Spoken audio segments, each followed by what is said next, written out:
Welcome to the MarcWes Sports Podcast. One.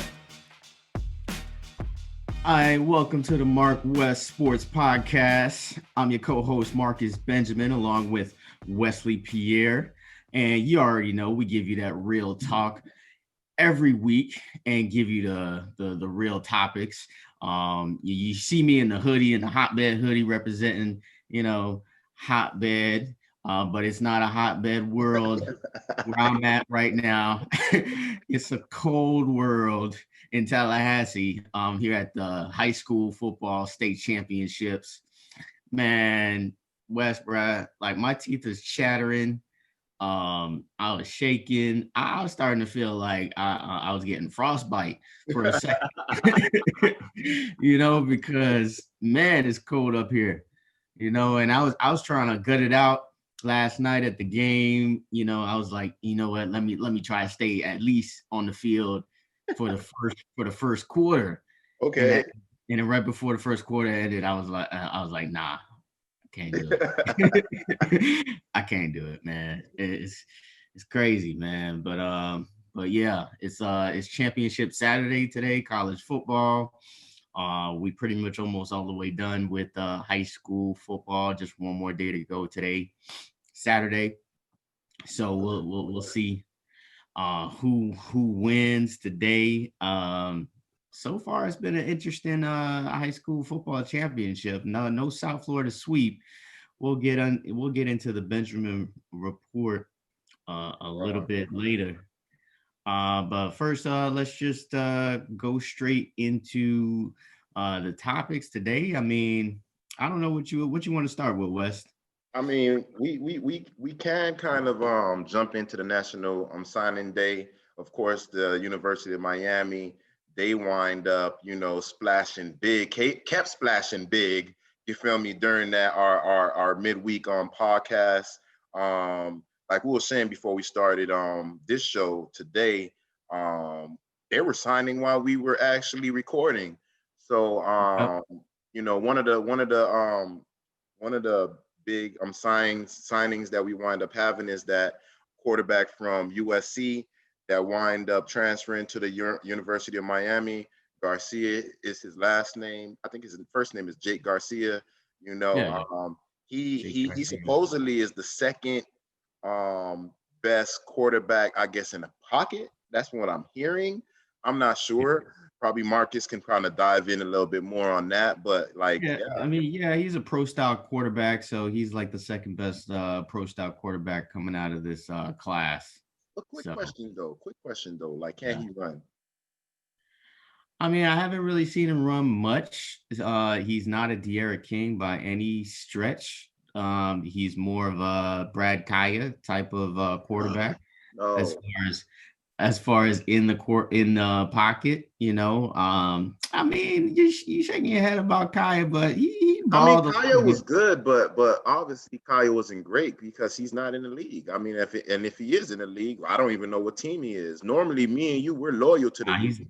We know exactly what teams our alumni, are playing for. So for me to not even know where he's even playing, I don't even think he's in the league. It just kind of speaks for itself. Of course, college football and the pros is completely different. You could look in college football, but then you make it to the pros and you just can't hold up, So I'm not sure. Hopefully he's somewhere in the league collecting a check, like Fitzpatrick of the Miami Dolphins, because we're supportive with our people from Miami-Dade County. However, whichever shape or form, we're for you. Yeah, absolutely. I mean, Jake Garcia, it's a good signing. I was surprised, and I talked to James Williams last night, who is, arguably the best recruit and signee that the Hurricanes had to this class, and he was surprised too. And he's been trying to, contact him and say, hey, come to the U. And he was surprised that Jake Garcia signing too. So it's a good signing because they didn't have a quarterback. The goal is to get at least one quarterback every cycle. And the fact that they got one is great, but should you be like, doing backflips over this kid? Nah, I don't think so. Just because I actually think the one that we got as a backup is probably better. In Tyler Van Dyke. Oh, I thought she Um, was talking about what's the oh, one the quarterback? Nkosi? Yeah, I'm like No, no, Nikosi. I'm like, no, what? no, no, No. no. I Okay, think, okay. yeah, the young guy, Tyler Van Dyke, I think could be a good quarterback too. So it's going to be a good battle. So both of them are probably going to, battle each other for, not next year, because I think De'Aaron King is He's is gonna is staying. stay. Is staying. And by the way, I don't know. Did you see that that Yeah. Jalen Phillips is? Yeah, man. Yeah. Jalen Phillips wound up going and signing, signing with an agent. So of course he can't come back. He's going to the league. Hopefully, I wish him well. I wish he would have stayed. He was a junior. I mean, like this is a COVID season. I mean, you had a lot of different things that kind of worked against you. Yeah. Like, yeah, you're. I think he's leading the ACC in sacks with 8 sacks, something like that. But Something like that. Yeah. but regardless of the fact, I love the sacks. I love what he brought to the University of Miami. Because remember, last year he was doing all type of other shit, working regular jobs. And it wasn't working for him. He still had that itch. Manny Diaz wound up calling him. I think he wound up getting into a car accident, broke his wrist, and all type of different places. And people just felt like it was over for him, even though he was a great signing coming from high school to college. Sometimes it don't work in the way you want it to work. Sometimes God throws certain obstacles in front of you so you can see if you can actually prevail. And I love what he did. He didn't waver. Of course he was doubting himself. I read his story. He was doubting himself for a little bit. He tried different jobs. It wasn't working for him because he still had that itch, kind of like Gruden, going back to the league after being retired for a long time. Not the same, but I understand where he's coming from. But again, big disappointment for me. I'm He's just like, going for the bag, man. I Like understand. I because understand. Mel Kiper Jr. Came out with his top picks for the draft, and he is the number one defensive end to be taken. Oh, really? Yeah, that's your reaction is, I think, is everybody's reaction. Like, What? really? This dude is the number one defensive end to come out. I mean, you know, it's not a strong draft when it comes to defensive ends anyway. He's gonna go before Greg Russo? Rousseau. Greg Rousseau, yeah. That, according to Mel Kiper, I mean, obviously, Mel Kiper is the guru when it comes to drafts, but he's not always 100% correct. Exactly. We're the ones that's 100% incorrect in our drafting. Right. Right. And we still ain't have the combine yet. Once the combine happens, a lot of things change. So who knows how the combine's even gonna work this year with COVID, but a lot of things gonna change. But it was his first real mock draft that he came out with, and Jalen Phillips was number one. So I'm sure he saw that and was like, oh, okay. If I could be number one, if Mel Kiper says I'm gonna be number one, that means the worst I could be is like the fourth, right? Fourth Yep. defensive end coming, and that means he's gonna get a bag. So he's like, fuck it, I'm gonna get my bag and I'm just gonna go to the league. I think him, Roche, Russo obviously him and Russo and Brevin Jordan are going to be, I think, first round picks, which is awesome because when was the last time we had 3 first round picks? I don't think Brevin Jordan should leave because he was injured probably 4 or 5 games this season. Yeah, I know he's a beast. Yeah, I know what it is. But if he do go into the draft, I think a team's gonna wind up getting a steal because he's gonna fall. Regardless if I know that he should be drafted in the first round, they're gonna be like he's injured, you know. And I haven't really seen that much from him this year. When he did come in the game, he always you know that he's the best player on the field, kind of for the University of Miami. But you always was injured, and that's not your fault. You know what I'm saying? One this season, is like a wash for me, and so I kind of felt like people like him, people like De'Aaron King, people like Jalen Phillips should have stayed, Roche. But again, if you're gonna be a first round pick, cool, But right now, Jalen Phillips didn't have that many injuries. And if he was injured, I didn't notice. He played through it. I don't think he missed a game this season unless did he? No, I don't think he did. You know, and not just that, Roche, he came to the University of Miami, and of course, Jalen Phillips wind up being the one that really popped up on the screen. Even though that you have another one, a beast on the other end in Roche. So, Brevin Jordan, hopefully you do not leave. We definitely need you. Of course, I think we have some tight ends in Mallory.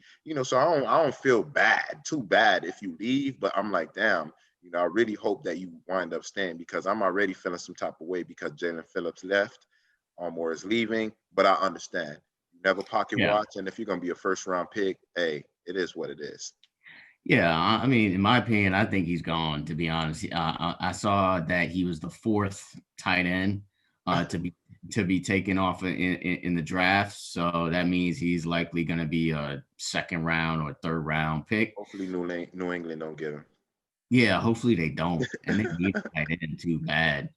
But yeah, Borregales, obviously the kicker. He's not. I don't think he's coming back. He's going to be. They projected him to be the first kicker taken. I mean, they hardly take kickers anyway in the draft. But if somebody's going to take a kicker, he's likely going to be the first kicker taken in the draft. So yeah, so him, Roche, Phillips, and Brevin Jordan, I think are the players that are going to leave. I think everybody else comes back though. Everybody else to me comes back. I think De'Aaron King comes back. I think Cam Harris comes back because Cam Harris wasn't even on the list, bro. Harris, he was trash. I don't want him back. Yeah, I know. So Cam I want Harris, him to transfer. I don't think he would transfer his final year.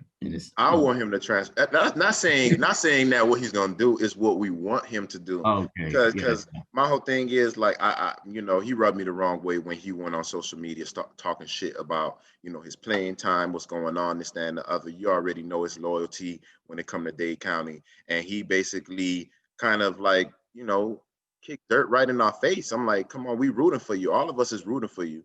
I mean. Yeah. It's just like what Brian Flores when he wound up pulling Tua to get Fitzpatrick. If you see that your playing time is going down, it's obviously something that you're not doing. You know what I'm saying? So obviously, if you're running for 100 yards every game, like why would he take you out? But like, come on, man, you're clearly not doing what we think you can do, what we know you can do. So if you got other 4-star, 5-star running backs behind you that can kind of do the same thing, a little younger, a little fresher, because you've been getting the workload for majority of the season. Like, why are you hating? I could have sworn this was a team. I could have sworn this was a brotherhood. This was a family. So you just coming out the mouth the way you coming out, especially on social media. Maybe if you would have did it in-house, okay, cool. Because I'm that same type of person. If I got a problem, I'm going to address it. But damn, why do you have to address it in the media? Like people from Dade, we move completely different. Yeah. I totally agree with that. But yeah, I mean, him coming back, I mean, just adds to the depth to the running back room. So now we'll have 4 running backs, including the young boy, the recruit that's coming in, Thad Franklin, which is he just going to be a rotational guy. But I think it's going to be Chaney's backfield next year, to be honest. Yeah, me too. Yeah, I think he's going to develop into that guy that we want him to develop to.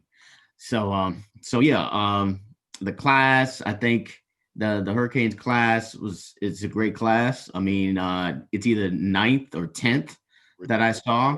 I think I see 10th, but if it's 9th, even better. Yeah, I saw one. I saw I think ESPN had them 9th, and I think 247. I think they had him 9th too. I think they were 10th before Jake Garcia and Garcia moved them to 9th, which is great because, man, it's great for 2 reasons. One, coming off of that historic loss, like you still come through with a great class, right? Exactly. And then ironically, we jump over in from I think it was from 10 to 9 was North Carolina. the team that we embarrassingly lost to. Us too. We jump over them in the recruiting rankings. So like it just tells you how strong the brand is. It shows you how much these kids love Miami. It tells you that these coaches know how to recruit. I'm not sure about their coaching, when it comes to defense in games sometimes, but apparently they know how to recruit, and they recruit in South Florida. Like they're crazy. recruiting our coaches too. I hear that they want to recruit Efren Banda, the person that actually wind up getting all these recruits to come to the University of Miami. I hear that Auburn is thinking about having him be the defensive coordinator. Hopefully it's not the case. And Manny Diaz, be green as fuck. No, you can't talk to him. He's under contract. Fuck that shit. No, dead serious. What you need to do is fire the defensive coordinator, or you could take him. You're not going to take our recruit. No. Our main recruit to get all these people to stay in South Florida. Get the guy that basically had us lose, the way we lost, take him, So yeah, that's how I feel on that. But everybody's. Yeah, I know that that they were trying to get Banda. Banda's a really cool dude. Like I talked to him a couple times. I could see why recruits like him, because you can just talk to him regular. He doesn't act like his shit don't stink or anything like that. He talks to you, like a regular dude, So yeah, I like Banda a lot. The other recruiter too is Tom. I can't think of his name, but he's another one that's doing a great job. He used to coach Central back in the day. Another really cool dude, white dude, but like you could tell he's from Dade County. He's got that Dade County swag, like niggas know what it is. Culture to him. I'm gonna pull his name up because it deserves to be said. His name. Oh yeah, definitely. While you're pulling that up, I just love the plain fact that everybody that said that they were going to sign with the University of Miami signed with the University of Miami. They didn't wind up going anywhere else. We got the defensive tackle, 5-star. There's a lot of schools, Texas A&M, I think, I'm not sure if Alabama wanted them, but, Alabama won everyone, but regardless of the fact, we wind up getting, I think, that 4-star, 5-star safety.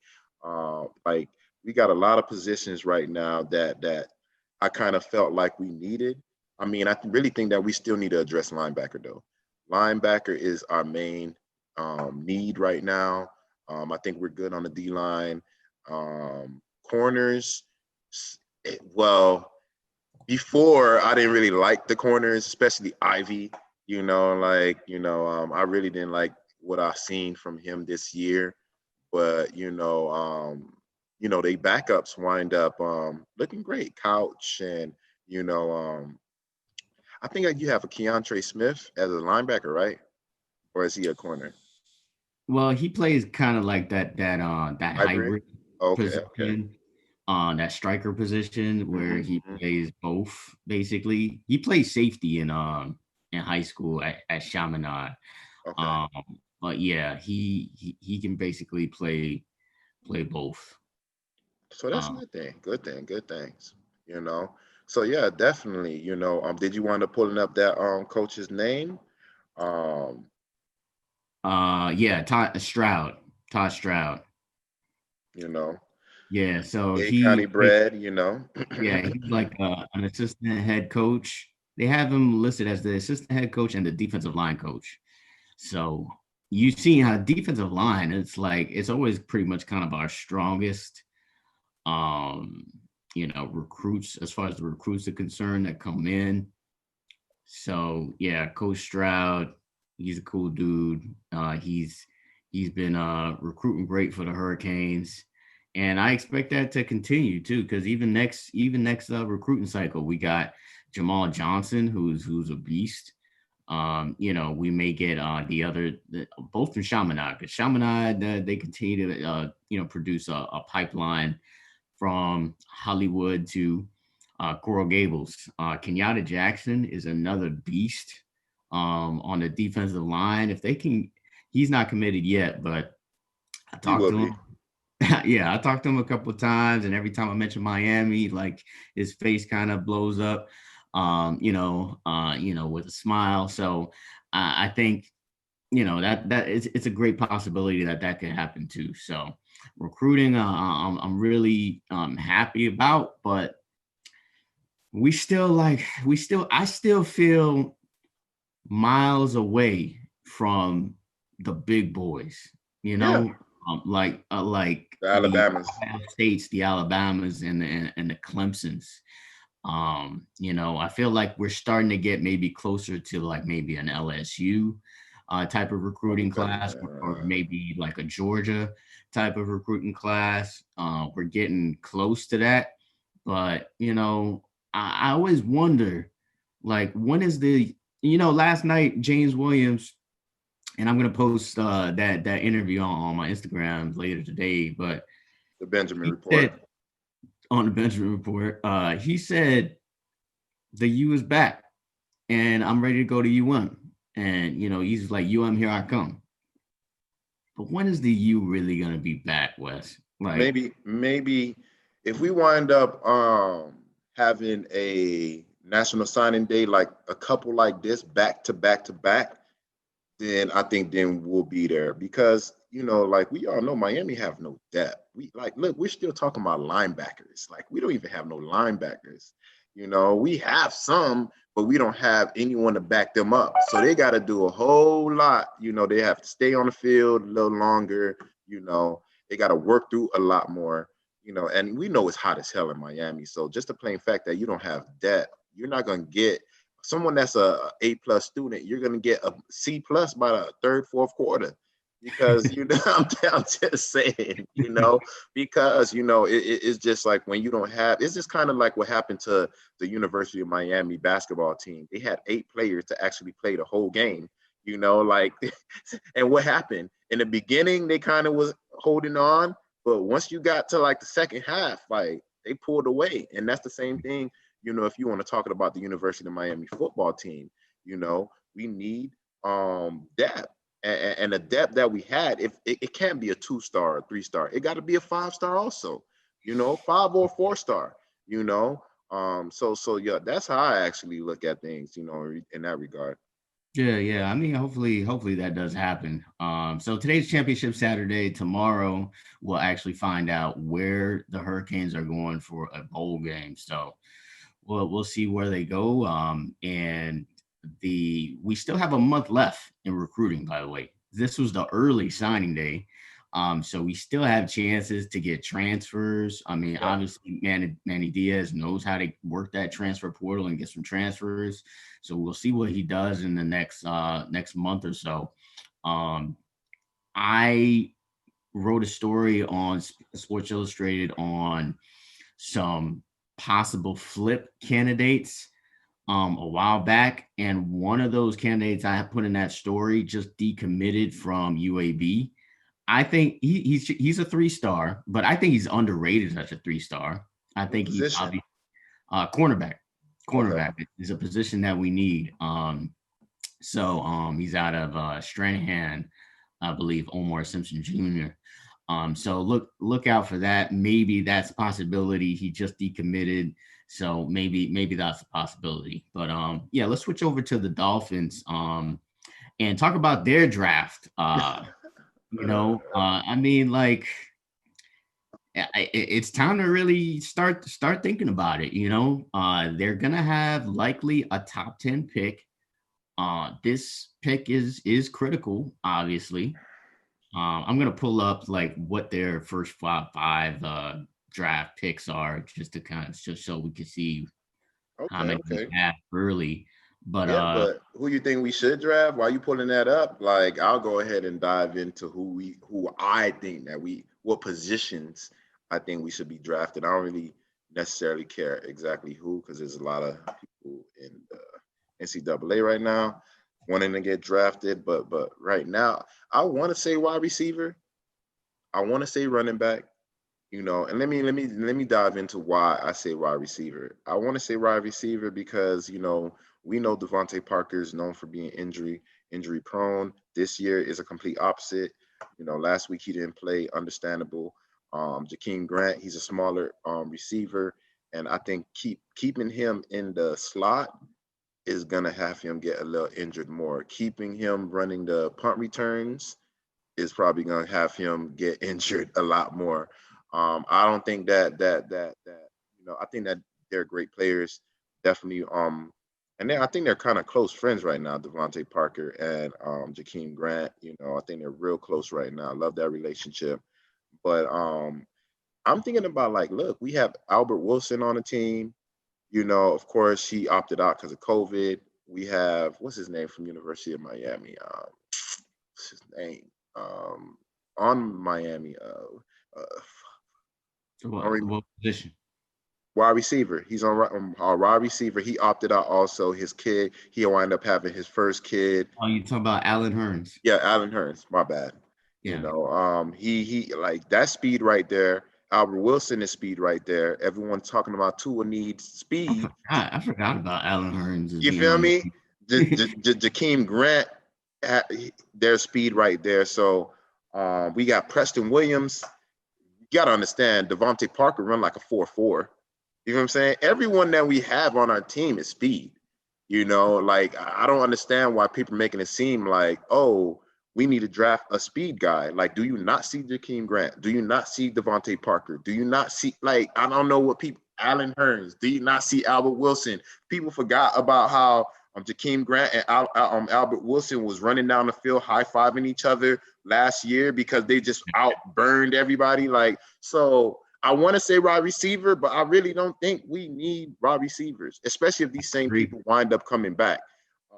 I agree. I agree with what you said. You basically convinced me that we don't need wide receiver with what you said. Thank you. And then when in regards to the running back, I know that our running backs haven't looked great. I want to draft a running back, but I don't want to grab a running back in the first round. Because running backs come a dime a dozen. Everybody knows that. I don't want to reach, and not just that, but, ultimately, people got to understand it's not like the NBA. If the O-line is not, blocking for the quarterback, he's going to get sacked. If they're not pushing the D-line and opening gaps for the running backs, then what can the running back do? So I know that, this is the first year that we kind of really technically got an O-line. There was one year where when Ryan Tannehill was the quarterback for the Miami Dolphins, we had an O-line for like two or three games, and then everybody wound up getting injured. But when they were wind up healthy, they were doing their thing. So I don't know. Our O-line is young. Our O-line is not healthy. We're playing Inspector Gadget. We're trying to plug in and do all type of different things. So I don't really know if we need anyone like high in the draft for a running back. Of course, I told you I wanted ATN from Clemson, but you told me, hey, Wes, man, that nigga gonna be gone way before, So, I really, to be honest with you, I want to address DN. I want to address probably linebacker. Let me get Tyson. He's crying. Let me get him.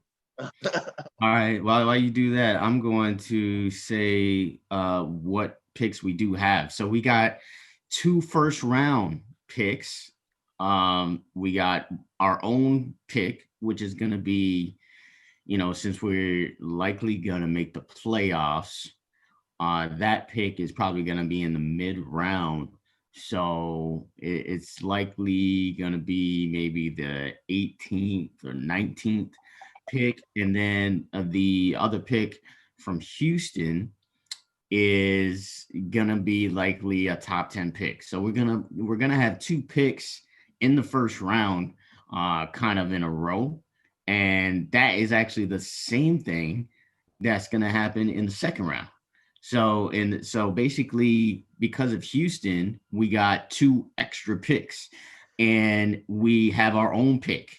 So basically, we're going to have 4 picks in the first 2 rounds. So we have a lot to play around with, to be honest. And if we've got 4 picks in the first 2 rounds, and then after that, I mean, we got it's pretty much normal after that. We have a 3rd round pick. We got a 4th round, 1 3rd round pick, 1 4th round pick, 1 5th round pick, 2 6th rounds, and a 7.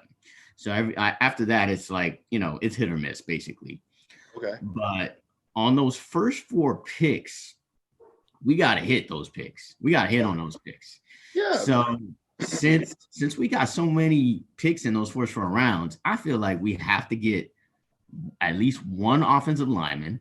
I would say out of the first 4, just draft at least 1. Okay.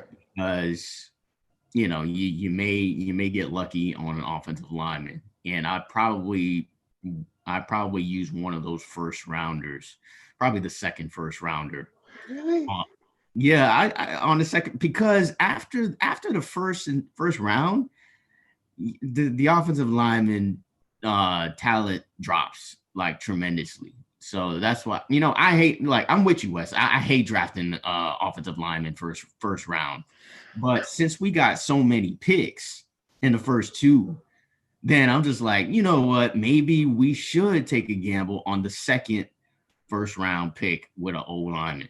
Now, the first pick, I'm with you, man. I think we probably need a D and edge rusher, linebacker type of player, a game changer, somebody who can disrupt, the passer. So it would be funny if we get Rousseau or Phillips, but the thing, I hate to go back to the Hurricanes though, but the thing with Rousseau is that, yeah, he's a great player, but he got limited time that he played. I mean, what did he play? Like 12 games as a starter. I mean, sometimes he didn't show up in games, he's a good player. He's a good prospect. But he developed like really fast. So I'm nervous about making that pick of Rousseau as the number 1 pick. I just don't know about him, and that's probably what Mel Kiper was thinking too, and that's probably why he put Jalen Phillips in front of Rousseau, because he's played more recent and he has more film on him to really kind of judge.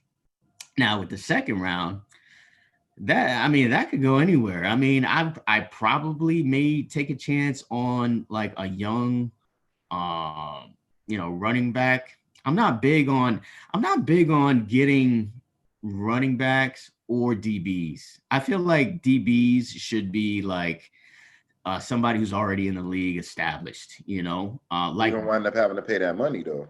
Like what we did, so because it takes a while for cornerbacks to develop, most of them, especially in the later rounds.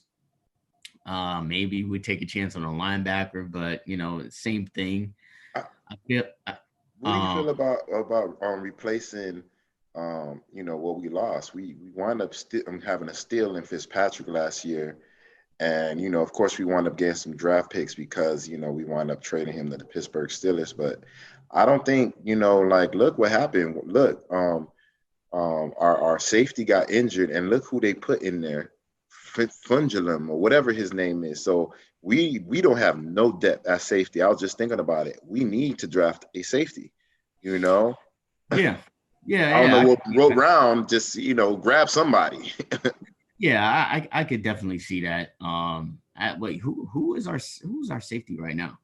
Bobby McCain, and then you got another rookie in Jones. I don't remember his first name, but his last. Yeah, I mean McCain. Yeah, he shines. He flashes sometimes. But yeah, I could see getting a safety. Definitely. Just for depth purposes. Yeah, definitely. Like you said, but I think out of the first 4 picks, you got to get an O lineman. O-line. Get at least 1 O lineman. So O-line, DN. I'd say maybe linebacker. Maybe linebacker. Yeah. Okay. Yeah, and the 4th one, I mean, it's kind of a wild card. If you have a really good running back left that's there, then why not? Because Myles Gaskin, he's a great running back, but he's been first he was injured, then he had COVID. You probably just need more depth at that position anyway. Most teams have two, sometimes three running backs that they use. So if you have a good one left, like one of them dudes from North Carolina, I would take a chance on. Oh Uh, yeah, after what they uh, did to us. Yeah. yeah, the running back from Buffalo. I don't know if you've seen him, but he's pretty good too. Travis Etienne, suspect is going to be gone by the first round, maybe early second. Um, but other than that, I can't think of any other running backs off of the top of my head Okay. that are available. But we still got a lot to go. But the first draft mock drafts that came out this week, so I wanted to see exactly what your thoughts were on that. So we can switch Okay. gears To the game. to the game this week. I mean, You got the Dolphins fighting for a playoff you know, position. we got the Star Wars. This is like episode 265, or how many times we played the Patriots. Darth Vader and the evil empire in Bill Belichick. Right, exactly. So, and the Jedi Knights and the Dolphins. So we'll see. We'll see what happens this week. But I think this is a game where the Dolphins. I don't know who's injured or not. I haven't really been paying attention this week. Devontae Parker is injured. Well, I haven't seen. They've been injured, but I don't know if they're able to play tomorrow. So I'll just go on what we knew. Jakeem Grant is injured, hamstring. People that when it's a hamstring, I don't think you're coming back sooner than later. Devontae Parker, hamstring. Yeah, I don't think you're coming back sooner than later. People got to understand. What about Gesicki? Gesicki, he's out for the season. He's out for the season? Yeah, that's what I got. I haven't really. They haven't really put out a statement saying he's out for the season. But for me, looking at the game, seeing how he got injured, I think he's out for the season. And if he's not out for the season, he's definitely out for tomorrow's game. Also, you got Bobby McCain. He injured his ankle. I had an ankle injury before. You do not come back from that. What kind of ankle injury? I'm not sure. I'm not sure. I just know when I hear ankle, hopefully it's not a high ankle sprain. Those are hard. That's exactly what I was gonna ask. Because if it's a high ankle sprain, he's out for at least a month to 6 weeks. And then you have I keep forgetting his name, man. Norland again, O-lineman. Oh, Eric Flowers. Eric Flowers, my bad, Eric Flowers. I keep forgetting your name. Like, you always go to LA Fitness and work out, and I see your ass benching like 3-4 plates. So like I see you around, But yeah, definitely like he's probable to come back. So that's probably a good highlight on that. But everyone is. What about Gaskin? Myles Gaskins, I heard he may play, but they have. I think he was questionable, and they changed it to probable. So we'll see.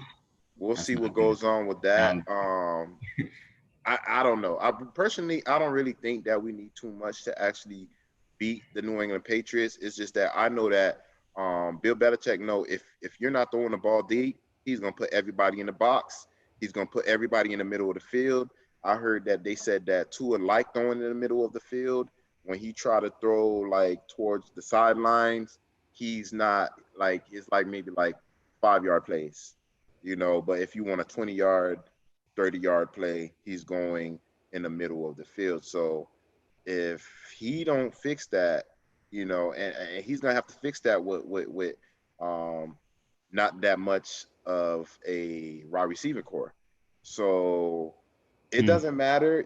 Hopefully this is what I really hope to happen. I hope that Tua dismantles Bill Belichick, fuck with the score, just like first down, 3rd and 12, first down, demoralizing first downs. That's what I want to see. I don't care if it's a 5-yard, 7-yard, I don't care. As long as we play like Tom Brady did against the Miami Dolphins, just get what we're giving you. And I think if the Miami Dolphins play like that, I think we should be fine. I really still think that we're going to actually win, because I think the whole AFC is kind of like tied or close to being tied with record. You have the Titans, that's 9-4, the Colts 9-4, the Browns 9-4. You know what I'm saying? All these teams are in the AFC. You know what I'm saying? So one loss can either dictate if you're going to be in or if you're going to be out. We have like 3 more weeks left. Is it 3 more weeks? Yeah. 3 more weeks left. So we definitely need to win all our games. And I'm pretty sure the rest of these teams are thinking the same thing, Yeah. So, what's your pick? Who you got? Oh, I think the Dolphins gonna go ahead and win. It's gonna be a close game. Of course, you got Bill Belichick, bitch ass. It's gonna be I'm dead serious. It's gonna be 21-17. All Miami right. Dolphins. Based on our conversation just now, it seems like this is all gonna fall on our boy Tua. How well are you going to play against a Bill Belichick defense, which is definitely not Bill Belichick defenses of the past. Mm-hmm. So will he make the adjustments? Will he not turn the ball over?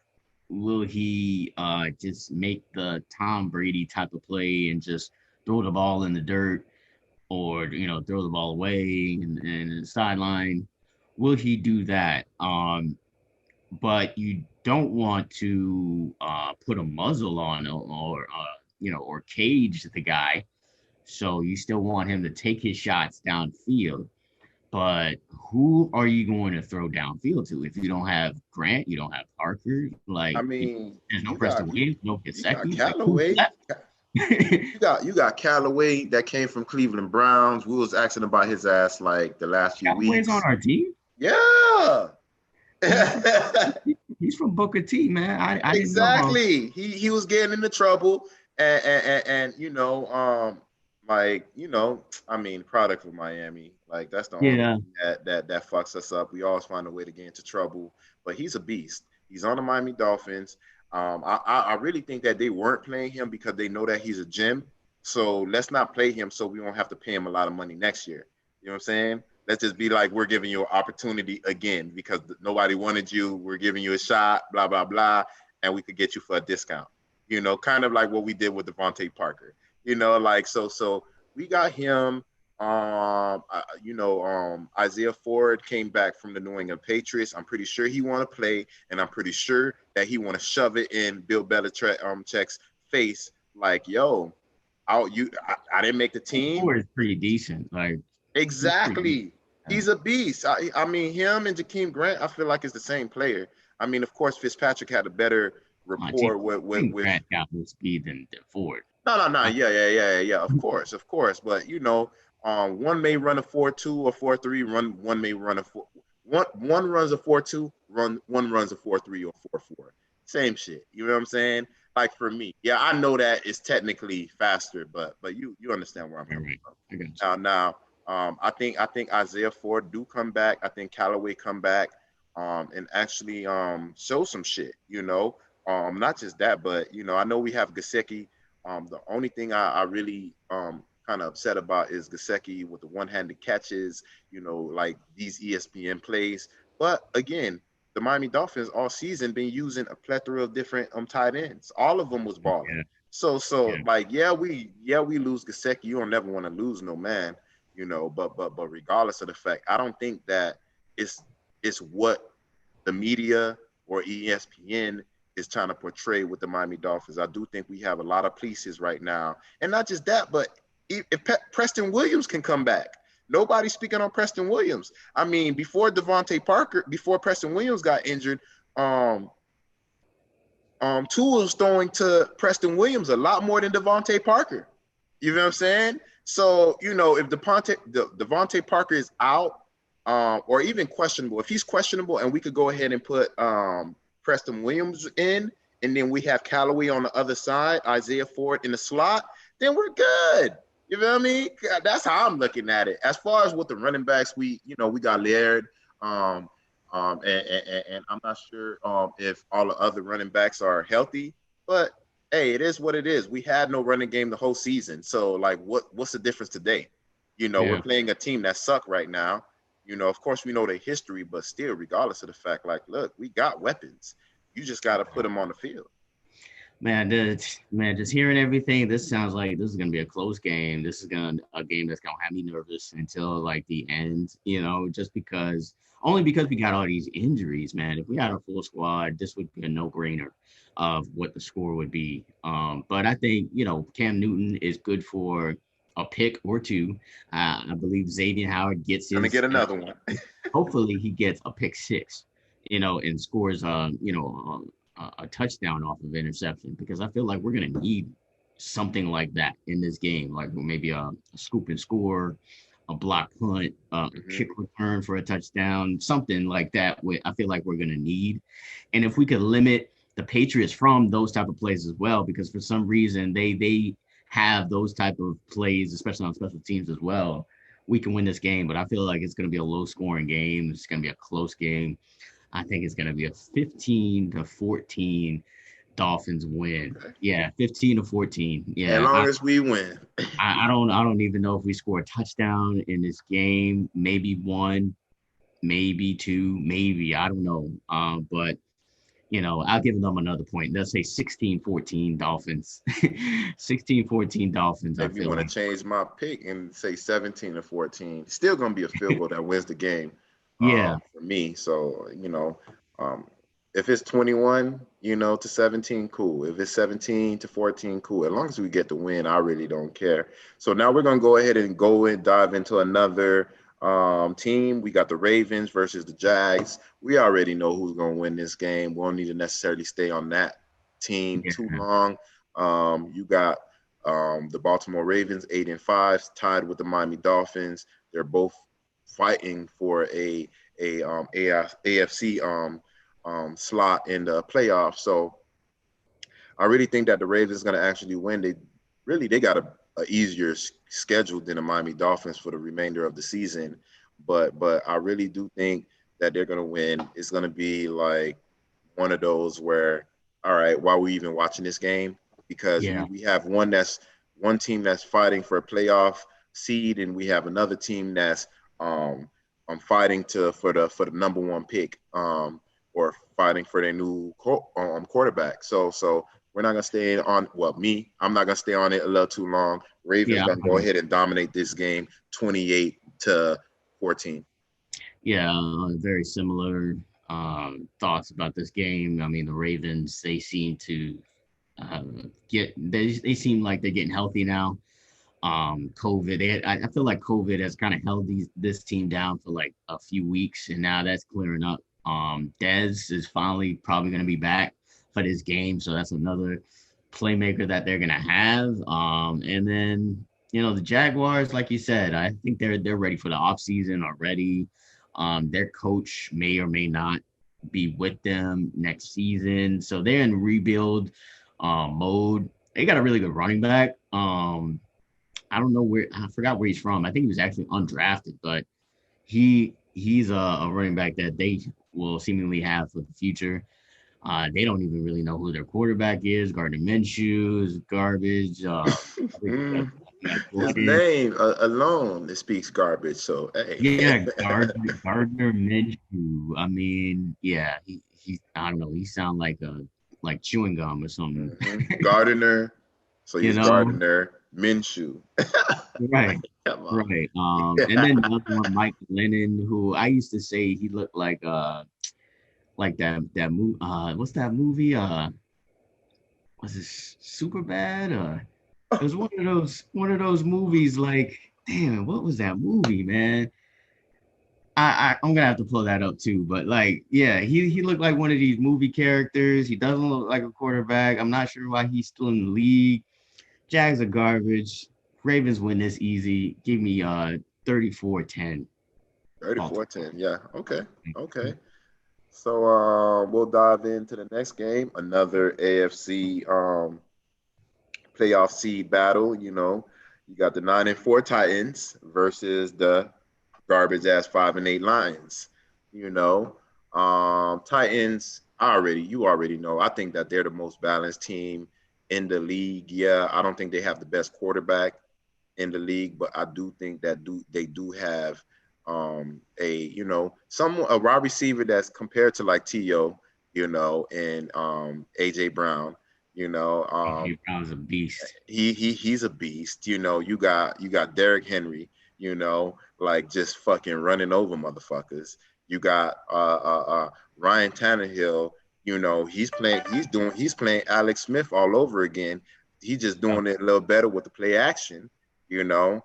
I'm trying to figure out like where all this accuracy came from, where like when he was with our team, like we didn't have all of that, but again, it's not his fault. Our O-line, he never had an O-line. So, hey, what can you expect?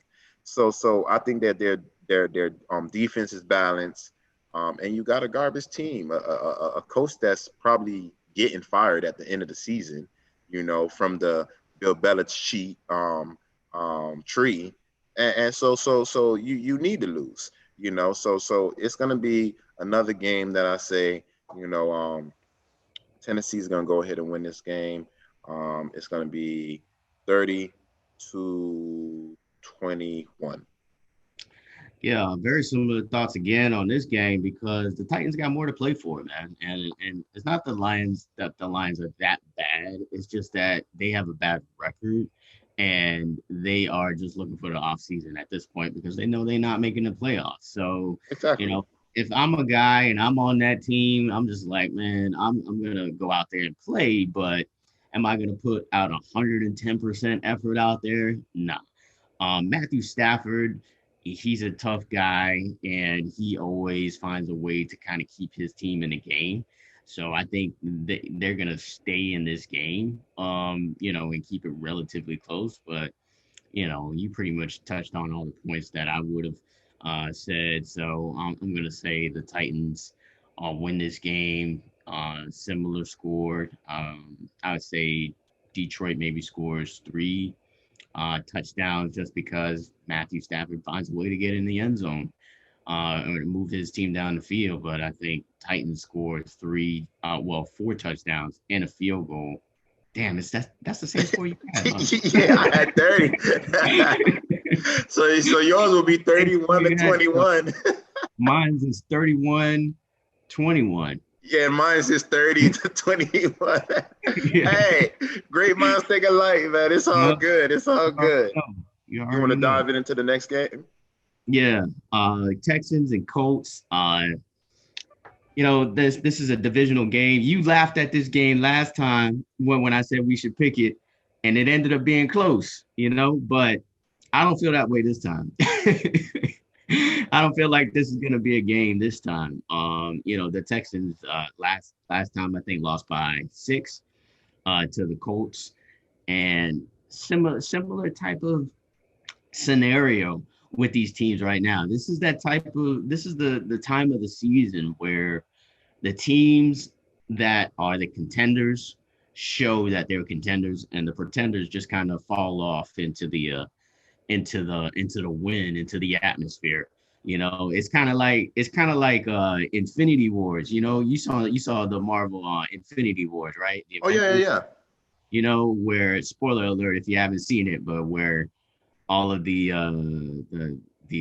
once Thanos does a snap, mm-hmm. they just start withering away into like dust.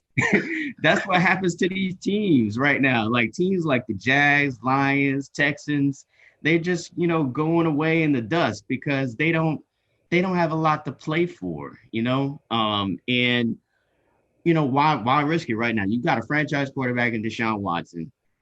You've got I think a lot of their receivers are hurt or nursing injuries. You got JJ Watt. He's at the end of his career. why? I mean, why even risk it so much? So I just think Exactly. the Colts are really rolling. I think they continue to roll. I think they're a playoff team that is going to be dangerous. It'll be interesting to see, who they get matched up with it in the playoffs. But I think Colts and the Philip Rivers. Philip Rivers is his last run or last stand. Maybe this year, maybe next year, but he's close to retirement. I think the Colts win this game relatively easy because Deshaun Watson he's gonna make plays. He's going to figure out how to get some points for his team. But I don't think they score maybe about 17 points.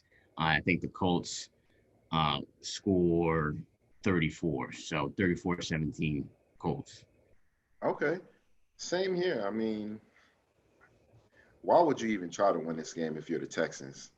Right. Because you definitely look, you gave Actually, you need away to lose so you can give the Dolphins a better draft pick. that too. But for the later picks, you want to be able to be have as high picks as you can, you know, because you already gave your draft pick to the Miami Dolphins, the one that actually counts, the first round pick, you know. So why would you even try to win? It makes no sense for you to try to re-injure JJ Watt, get Deshaun Watson injured, or not put the team in the best position to supply him with the weapons that he need later on in the draft, minus the first round pick that the Miami have Dolphins have from you. So one team is again, I already read, the AFC is one game for multiple teams.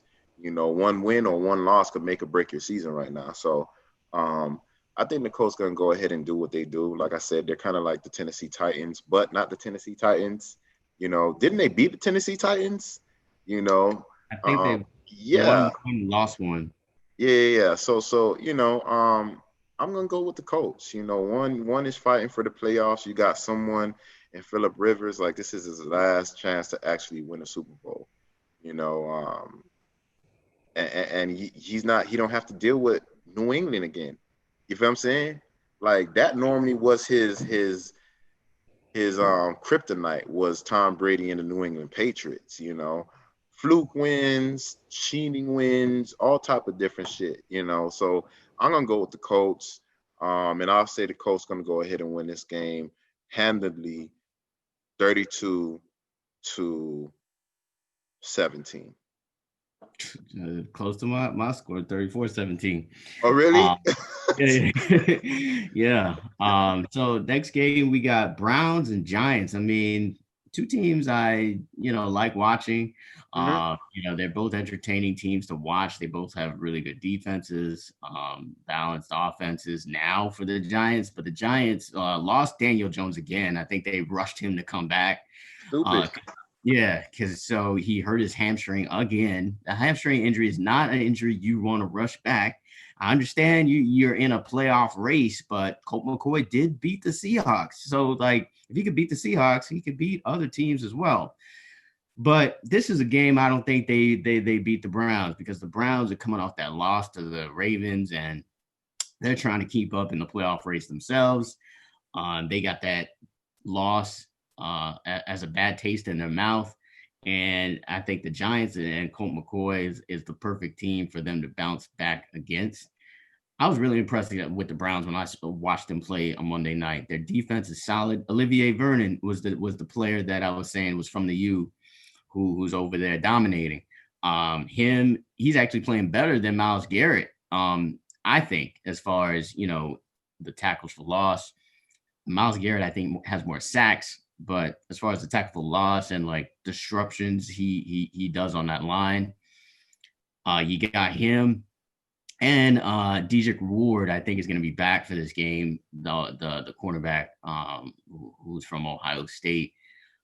They also got Redwine too. Sheldrick Redwine is in that defensive backfield. Another Kane. I think just overall they're a really strong team, a real balanced team. I think Baker Mayfield gives you more than what Colt McCoy is going to give you.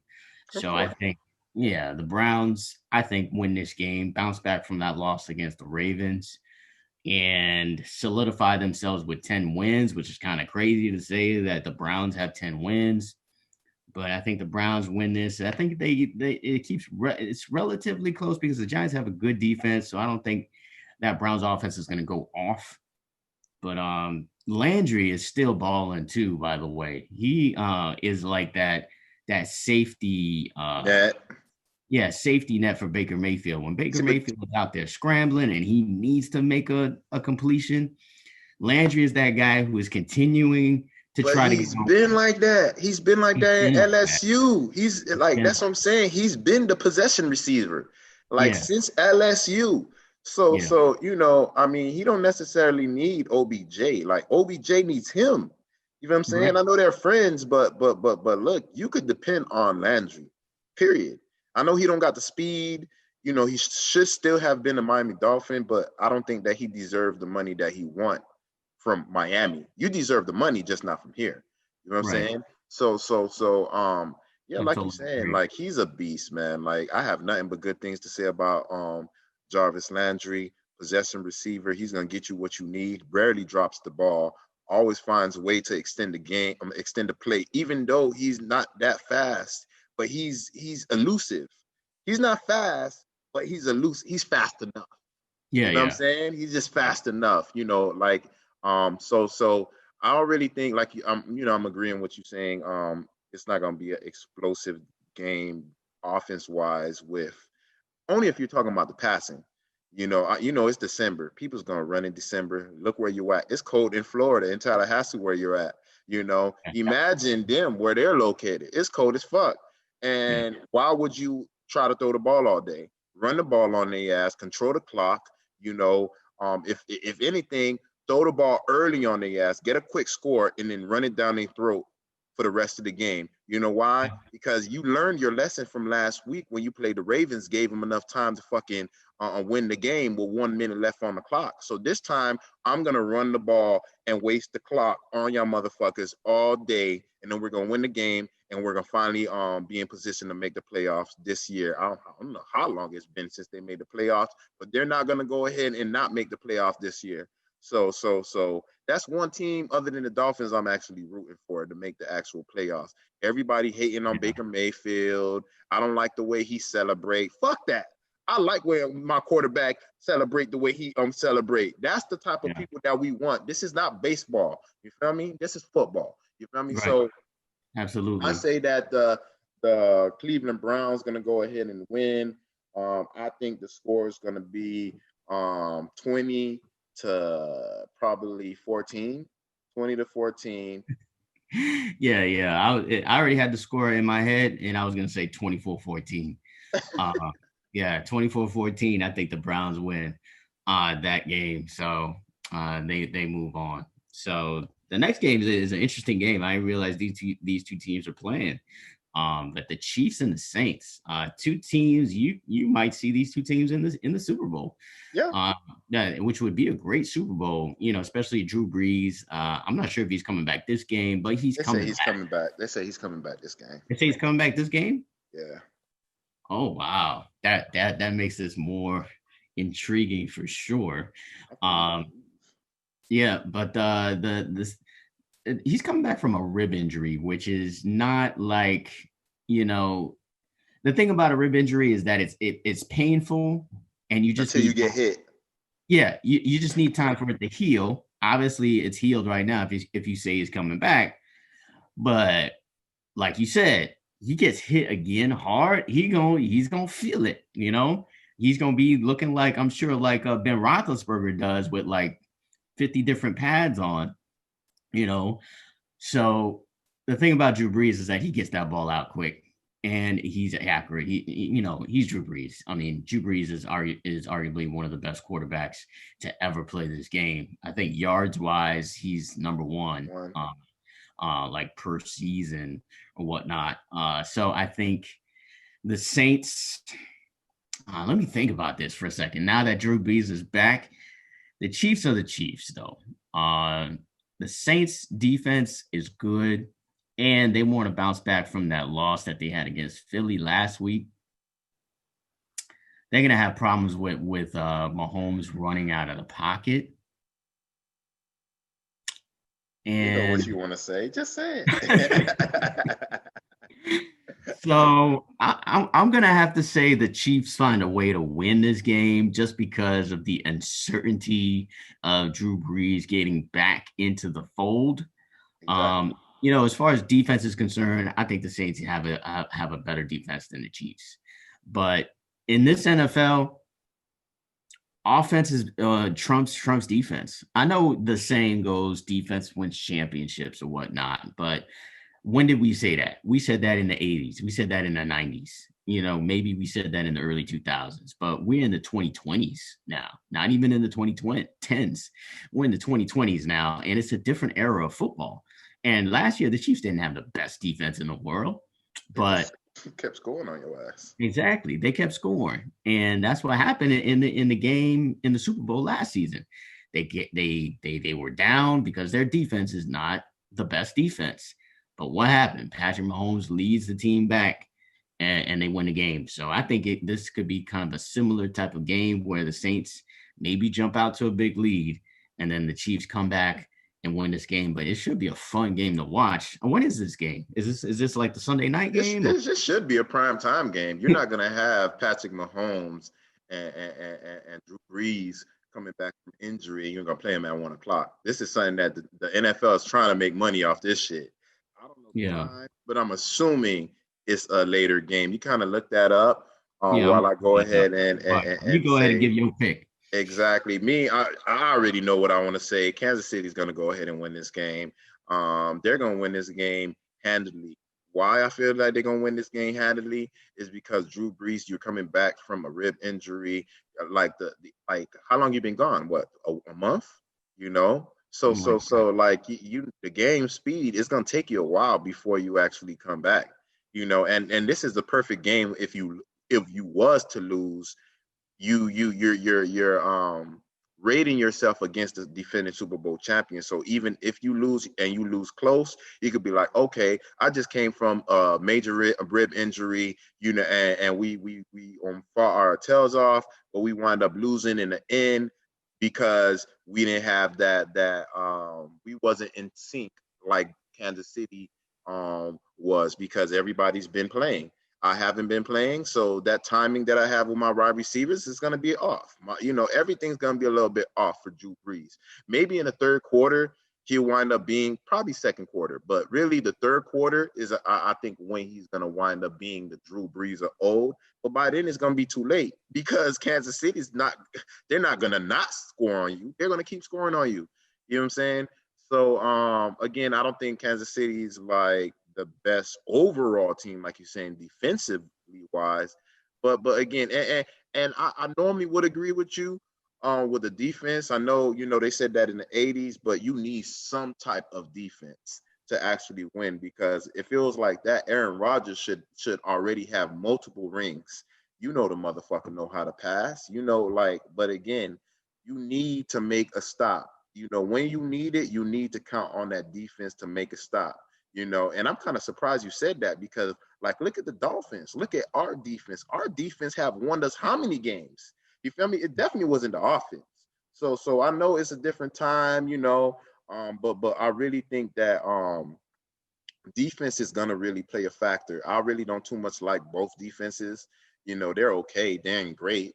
They're good enough, but I know the Honey Badger. The Honey Badger is a beast. He's gonna find a way to do something, but still, regardless of the fact, I think it's gonna be they're gonna win it handily, but it's gonna be a close game. You know what I'm saying? It's like they're gonna all right. Give you an example. The score is not gonna wind up being the same as what we're seeing. You know what I'm saying? Drew Brees is gonna go ahead and sling the ball everywhere, but it's just not gonna go in the end zone. That's what I think. You know what I'm saying? So I think, I think that Kansas City is just gonna go ahead and win this game handedly. You know what I mean? Meaning, Drew Brees, you're gonna get your yards, but you won't get the touchdowns. So I think that Kansas City is going to go ahead and win this game 32 to Drew Brees, 21. And, that's handily in the NFL, unless it's like, 30, matter of fact, 34 to 21. Okay. My final score on that, I'm going to go 33-27. Okay. With the Chiefs winning that game. So I looked it up. There's no Sunday night game this week, which is weird. I'm not sure why there's no Sunday night game, but is the NBA playing? Is the NBA back? The NBA is back this week, and we're going to touch on the NBA topic. We'll talk about that in a second. So it's back on the 23rd, though. It's not back this weekend. So I have no idea why there's no Sunday night game. Interesting. But the game's at 4:30. It's a 4:30 game. Okay. So that, all right. So we'll jump into a little quick picks real quick. Some teams that we normally wouldn't be talking about, but because we don't have really no college football, we don't really have certain sports like that. We'll just go ahead and dive into all of the football teams, give you a quick glimpse of what we're thinking. So, the first game we're going to jump into is the 11-2 Steelers versus the Bengals. I don't need to say they score. We know that not their win-loss because they're garbage, at least this year. And they don't got Burrow right now. He's injured. So Steelers going to go ahead and win this game quick. Steelers win today is going to be 24 to 14. This is going to be an absolute blowout. Steelers losing the last two games. They're hungry. And they were their first two losses of the season. Steelers are going to blow this team out the water to me. Steelers, give me 40-13. 40? Damn. Ben Roethlisberger haven't been able to sling it down the field. That's why I got it at 24. This is going to be that game. This is going to be that game where he finds, that magic. Okay. Ain't gonna be looking out for that one. You got the next game, you got the 5-8 San Francisco 49ers versus the other garbage team. But they, the Dallas Cowboys, 4-9. This is a classic matchup, man. Yeah, we used to love this. Jerry Rice versus Deion Sanders, fuck, man. This is some good times back in the day. Troy Aikman versus Steve Young. Exactly, So I know San Fran's going to go ahead and win this game. Why? Because Cowboys, you already know what they're going through. The owner can't stay out of his own way, He want to stay the general manager. We got a head coach that's a duck. He's the duck of the year. He a coach that said that, I got fired last year, but I was studying tape all year, and then you come into the league and it looked like you don't even know what you're doing. You know what I'm saying? Technically for me, you guys took a step back. So I'm going to go ahead and say San Francisco 49ers is going to go ahead and find a way to win this game. I'm not sure if Garoppolo is back. But regardless of the fact, even if he is back or not back, San Francisco is going to win this game. I say San Francisco 28, Dallas Cowboys 10. As much as I hate the Cowboys, I feel like they're going to find a way to win this game. These two teams, middle of the road teams that are not making the playoffs. So I think, this is one of those games, crazy things will happen. Andy Dalton seems like he's back healthy. They do got some playmakers. Zeke is still on that team. No quarterback. Their receivers are really pretty good. You got Amari Cooper, and then you got the rookie from Oklahoma. His name escapes me right now, but he's pretty good, pretty decent. What, Lamb? Jeremy Lamb? Yeah, CeeDee Lamb. Yeah. So I think this is a close game, and I think for some reason the Cowboys find a way to win. I just trust Andy Dalton a little bit more. It's crazy for me to say that, but just a little bit more than either Nick Mullins or Garoppolo. Even if Garoppolo comes back, he's not going to be 100%. So I think it's going to be a middle of road type of game, 24-21. Cowboys win the game. Okay. Then we're going to dive into the next game. We got two teams with the same record. I'm not sure how it works in the NFC right now as far as how close the teams are. But I think the Bears going to wind up losing this game. Once again, they got a defense, but they have no quarterback. Y'all need to go ahead and get Cam Newton after this season, man. Because we know that Florida State product and Dalvin Cook's going to run on your ass. I'm not sure how, and if he can't run on your ass, he's gonna catch on your ass and find a way to score on you guys. So it's gonna be a defensive game, low scoring game, but I do think that the Vikings are gonna go ahead and wind up pulling this off against a great defense in the Chicago Bears. I think the Vikings are gonna go ahead and win this game 20-17. Chicago.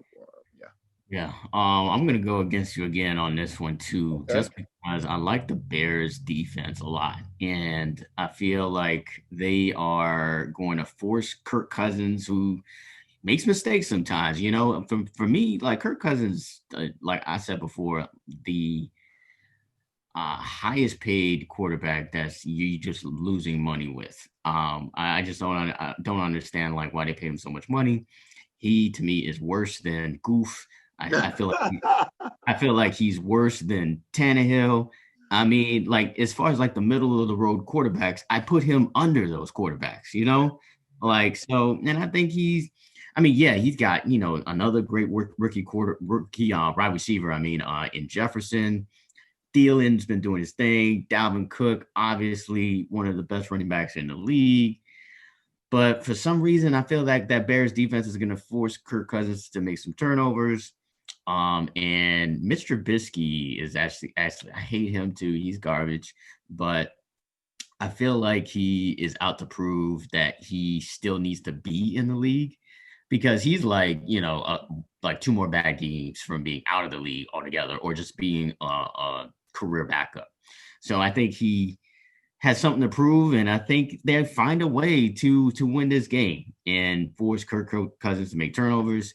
Give me the Bears with the same score. I'm going to go with the last game, 24-21. Okay.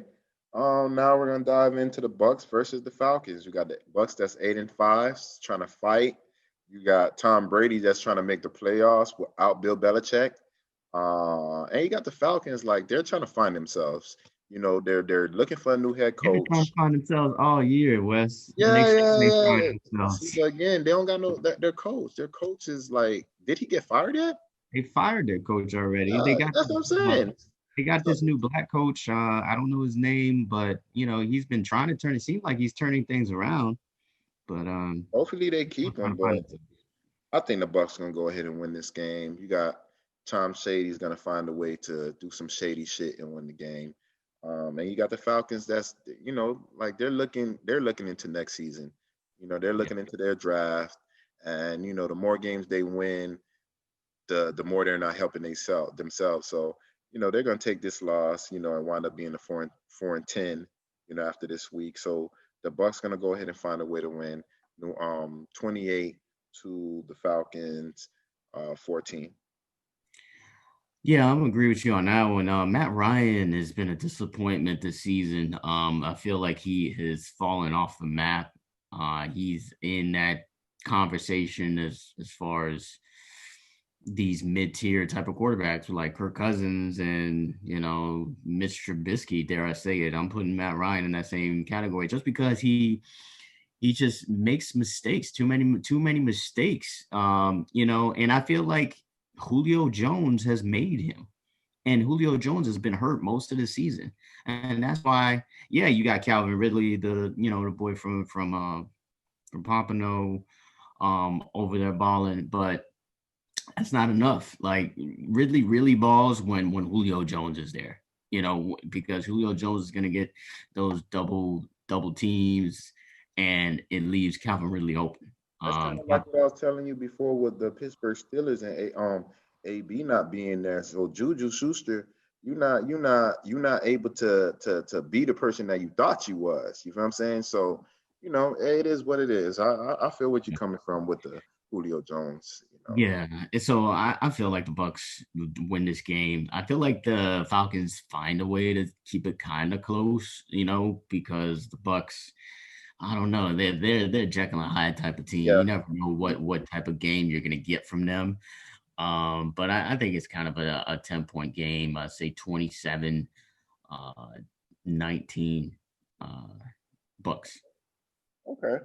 And then we're gonna jump into the next one. We got the Seahawks. They're 9-4. I really thought they would have been a better team this year. I know you're like 9-4. That's a good team. Nah, but their defense is inconsistent. So I'm used to them running the ball and having a great defense, and that's not what I'm used to right now. Russell Wilson, he's throwing the ball a lot more. Why? Because they have no running game. And then you got the Washington Redskins. Like, their defense is probably one of, if not the best defense right now in the league. That's the only reason why they're winning games, is because of the defense. It's definitely not the offense. And if you could be 6-7 right now, with having a rookie quarterback, having your quarterbacks get injured, you're playing quarterback shuffle every week. This is the first year for that head coach. He's finding ways to win these games. I think that's the problem with what I'm going to go ahead and say right now. I think that the Redskins are going to find a way Football to team. win. Yes. So the Washington football team, they're gonna find a way to win this game. Now, if the Seahawks win, cool. That Russell Wilson, he's gonna work his magic. But for what I've been seeing with that first round pick, their DN Chase Young, or like, like, he got a scoop up running, touchdown. The defense is really just like, the offense is not doing nothing for me. It's the defense. And I think Russell Wilson is going to be hitting the floor a lot tomorrow. And I think the Washington Redskins is going to go ahead and find a way to win this game. It's going to be a low scoring game. I say it's going to be 17 to possibly 15. That's a good pick. I mean, I can't knock it at all. I mean, because Washington, like you said, has been looking great. Seahawks, their defense is suspect. Russell Wilson, he's hit or miss this season. I'm not sure exactly why. But I'm gonna go with the Seahawks to win a close game, only because I get nervous when I see Alex Smith out there. Because Alex Smith, he obviously had that crazy leg injury where he broke his leg. And then last week, I don't know if you saw, like, he had blood on his leg. Working on his, yeah. Mm-hmm. Yeah. So, I mean, he's a tough guy to gut it out, but he did get out of the game. I remember Dwayne Haskins did get in the game, and he's just trash. Like, talk about a bust straight up. Is Dwayne Haskins. I believe he was the second. Was he the second? Maybe the second quarterback chosen. I know he was first round, and for you to just be as garbage as you are is, tragic. Ain't so what's that? Ain't he from Ohio State? Yeah, he's from Ohio State. Ohio State that really doesn't produce good NFL quarterbacks. Like, what's the best NFL quarterback that came out of Ohio State? I don't like Ohio State. JT Barrett, garbage. Ohio State. They cheated. Trey, our championship, so I don't care who their quarterbacks are. Yeah, like Ohio State, they just, I mean, Justin Fields, we'll see what he do, but based on the history of Ohio State's been pretty bad when it comes to producing NFL quarterbacks. I think Seattle wins a very, very, very close game. I would say 21-20. Seahawks win. Okay, so we have our last two games. We got the Arizona Cardinals versus the Eagles. So it's the battle of the birds. You got one that's 7-6, and you got one that's 4-8-1. I don't know. Like, for some reason, like, actually a good game. It's gonna be a good game. You feel me? I think Arizona's gonna win. I think Arizona's gonna win, but I do think that the Eagles is gonna give them a run for their money. I think that quarterback, he got the job now. He's like, yo, I'm not giving it back to you, Wentz.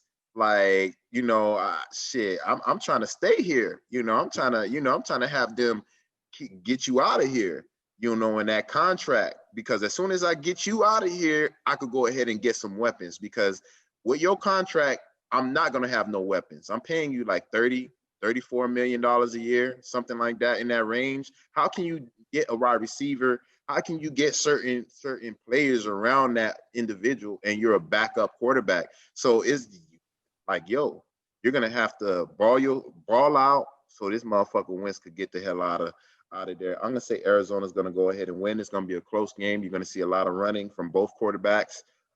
Yeah.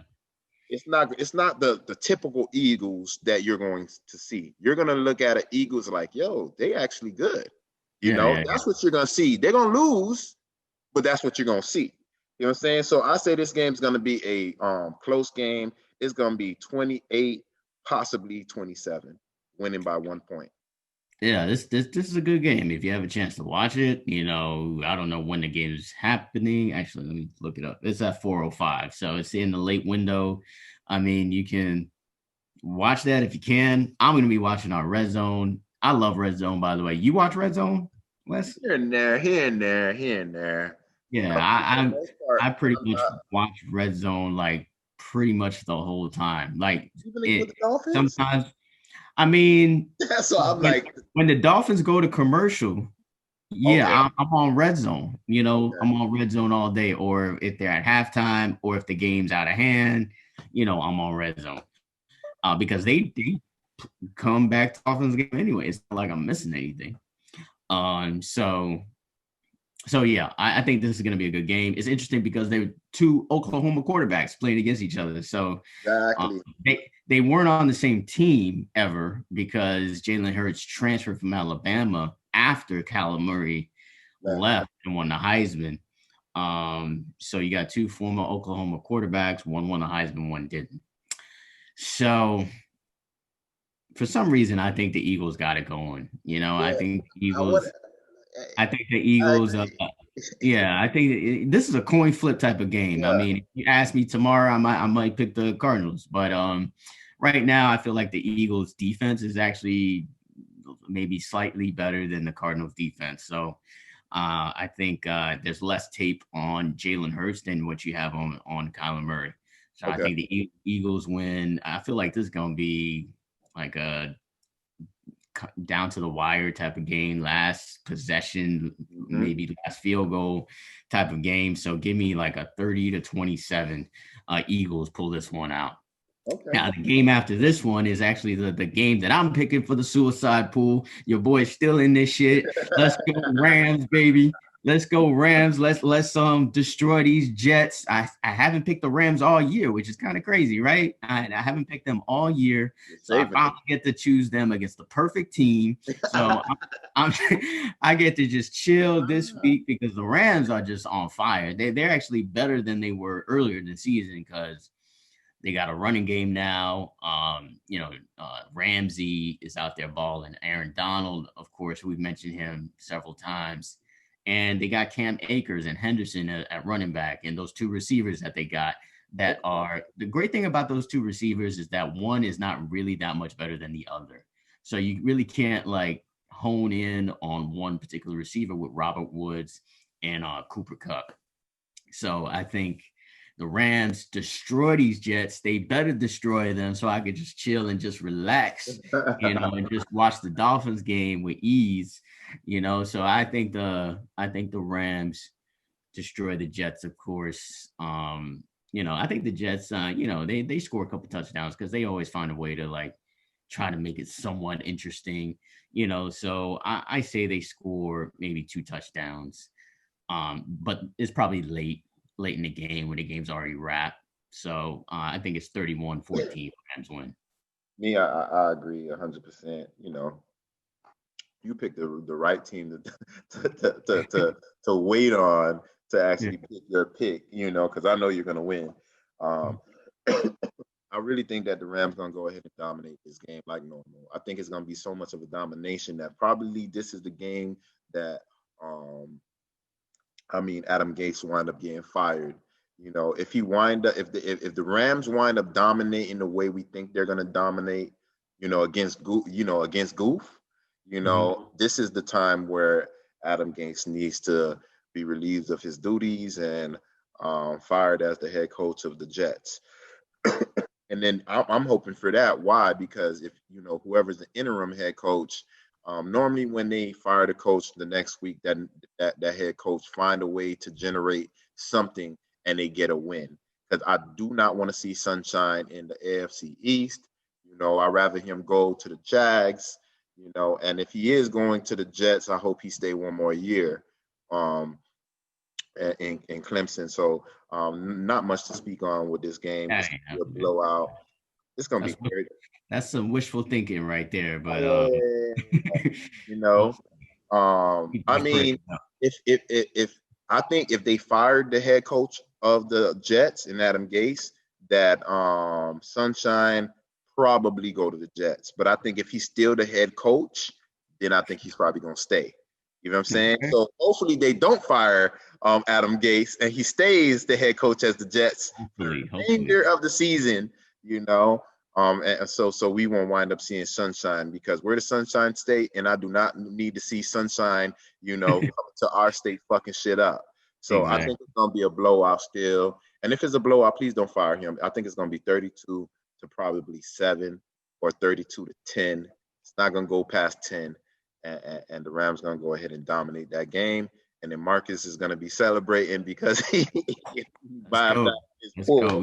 We still down to 12 people, man. Like, hey, they need to start knocking some people out. But I did see that a lot of people picked the Rams early in the season. So I think I'm just one of like 2 other people that likely going to be picking the Rams. But we'll see what happens there. So that's it with the NFL this week. Let's switch gears to the NBA. Mm-hmm. Now, of course, this is going to be a topic that is going to be interesting for me and Wes because we kind of have different opinions on this particular player, known as the Greek Freak, the NBA MVP, Giannis Antetokounmpo. That I had to say the name just to let people know I could say it. Giannis Antetokounmpo. He got the super max deal with the Milwaukee Bucks. And when I first saw this news come out, I ain't gonna lie, I was sad, bro. I was happy. I was sad. I was like, wait, what? How's he gonna come to the Heat now? Because like there's no way that we're gonna get like a big contract. We already got Jimmy Butler with the max here. We just extended Bam, so there's no reason why he wasn't coming. The numbers just don't work for us to, get Giannis anymore, which is disappointing, man. Because I feel like if we had Giannis next season, it would be the big 3 all over again. Ain't nobody would stop us in the East. You could pretty much just pencil us in to the NBA Finals for the next 5 years at least if we had Giannis. And I'm really disappointed that we don't get Giannis. Now we are still a contender, no doubt, that the Heat are still a contender in the East, but my dream of us being that dominant team in the East, like the Lakers are in the West, unfortunately fizzled out this week with that deal. And it doesn't really do anything for the other thing I want to say too, before you, go in on this, is that this does nothing for the Bucks either. Like the Bucks, like, you think Drew Holiday is the answer? What I mean, it's not happening. It's basically the East is just wide open right now with us and everybody else, and I take us over everybody else any day of the week. So yeah, at the end of the day, we're still, in my eyes, the favorites to win the East. Of course. But we could have been, I think, more of a championship dynasty type of team if we had the chance to get Giannis. Man. Let's go ahead on that. I think it was a great move by the Milwaukee Bucks. I don't think it changed anything. I still think the Heat is better than them, but I think that, Giannis is they're eventually gonna trade Giannis, and get assets for him. That's the only good thing I see from it, because Giannis is not gonna help you win a championship. He's not on that team, at least, because he had a decent supporting cast. Everybody was looking at the Heat supporting cast like, all right, we're young, we're nobodies, and we dominated y'all motherfuckers. We gave you the gentleman sweep, and everyone else we swept their ass.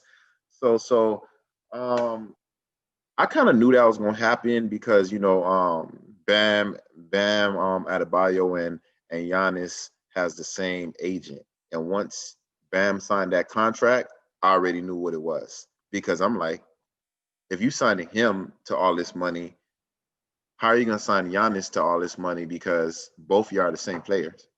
I'll take Bam first, but they're the same player. Both of them can't shoot.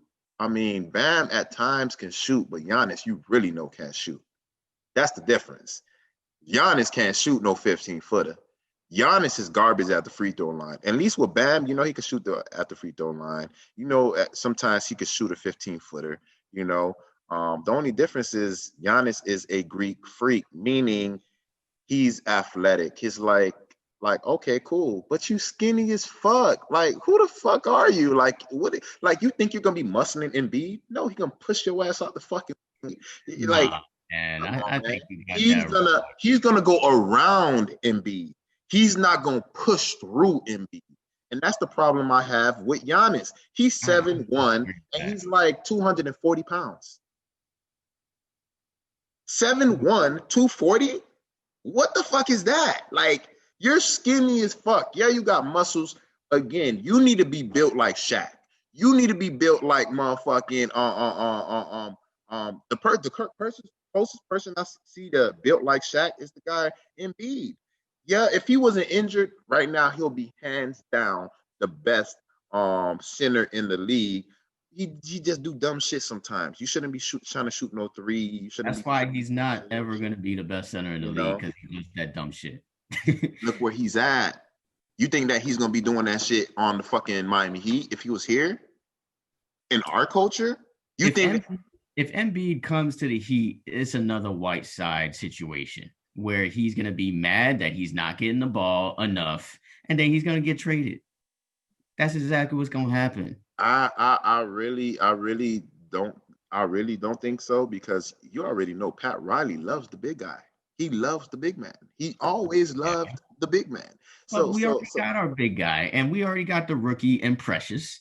I'm saying Precious Achiuwa is perfect, but if you're talking about a real center, that is Embiid.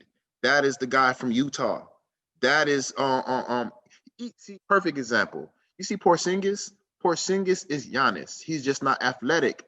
Both of y'all skinny as fuck, tall as fuck, skinny as fuck. No, man. I think you got Giannis. I don't know why you hate Giannis so much, man. He's skinny as fuck. Porzingis is skinny. Yes. But Giannis is not. He's not like skinny like you said. I think he's just as much. Look up his height and his weight, please. Look up his height and his weight. We're gonna look up Embiid too, and look up Embiid too. His height and his weight. Height and weight. You feel me? Look up Embiid first. And then the guy from Utah, I think it's Gobert or something like that. But yeah. So I think Embiid is 7 feet, 280. Oh, there you go. All right. But we already know what kind of player he is. We're not talking about that. We're not talking about that because we're talking about a different organization. Same thing like James Harden. You think you're going to be partying and going to Las Vegas in the Miami Heat organization? Hell, fuck nah. It's where you're located. You got to understand we're a class organization. It's not happening here. It's not happening in San Antonio. It's not happening with LeBron and whatever team he's at, because of course he learned that from the Miami Heat. But certain organizations are fucking like dumpster fires. Like, what is it? So the Greek Freak is 6'11". 6'11". And he's 242. Come on. Like you're like 280, 240. Come But on, you're 2 inches. he's more athletic than And that's what I was Embiid. saying. That's what I was saying. He's gonna go around Embiid. He can't go through Embiid. Embiid's gonna muscle his ass. Somebody like Giannis, not Giannis, but Bam is gonna muscle his ass. Let's go see how big Bam is. All right. Bam. You proving my point. Thank God you're picking.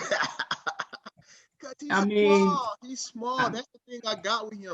Again, you're a center. So you need to be big. You need to be big. Please be big. Bam is 6'9". Uh-huh.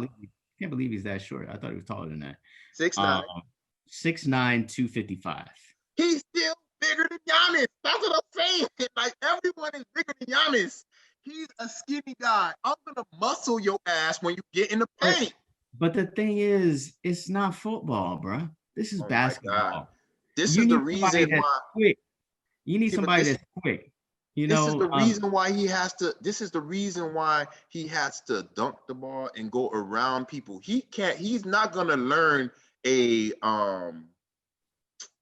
where his back is on facing the rim. He's not gonna be able to do what Bam do. He's not gonna be able to do what Embiid does. He ain't gonna be able to do what these centers do. He's always gonna be looking at you in your face. He's not gonna. He's not gonna be able to do certain things that the typical center does because he's small as fuck. I don't care how small he is. There's a lot of players that are smaller that are great players. Well, it don't matter because he ain't coming to the Heat because he signed that big ass contract. So you can love him from a distance. I understand that, and that's the reason why we brought this up. And yeah, thank you for reminding me of the sadness that came in my heart this week. You know, but like I still take Giannis over Embiid any day of the week, man. I don't like Embiid at all, man. I just don't feel like he's a good. I don't think he loves basketball. You know, I don't think he loves basketball enough. Yeah, you got the size. Yeah, you got a better shot. Everybody had a bad rap. Look what they said about Jimmy Butler. And then he came to the culture that he wanted to. Look at Embiid. Embiid was supporting Jimmy Butler. Always loved basketball, though, bro. Like, that's what that Jimmy Butler loved basketball probably more than anybody else in this league. You know, I don't feel like Embiid is that guy. I don't think he's Heat culture. He's just not. You remember? I feel like Giannis is Heat culture. See, but you remember when? Yeah, I think so too. I agree with that one. But you remember Shaq and Kobe? What was Kobe's problem with Shaq? Eating or not exercising, not doing certain shit. That's Embiid all over again. He needs somebody to motivate his ass. You feel me? And that's Jimmy Butler. Now, am I gonna trade? Am I gonna trade my whole team for you? Hell no. Nah. The only way we're getting you if you're a free agent. You know. So you know. I mean, we could dead that now because that's not happening. We could dead the Giannis because that's not happening. Thank God that happened, you know, you know, and because you got to understand, like Kawhi Leonard is still gonna be out there. I'm not sure if it's not this year, but next year as a free agent, I think he's gonna opt out of that contract. You know, that's the whole reason why they signed Paul George.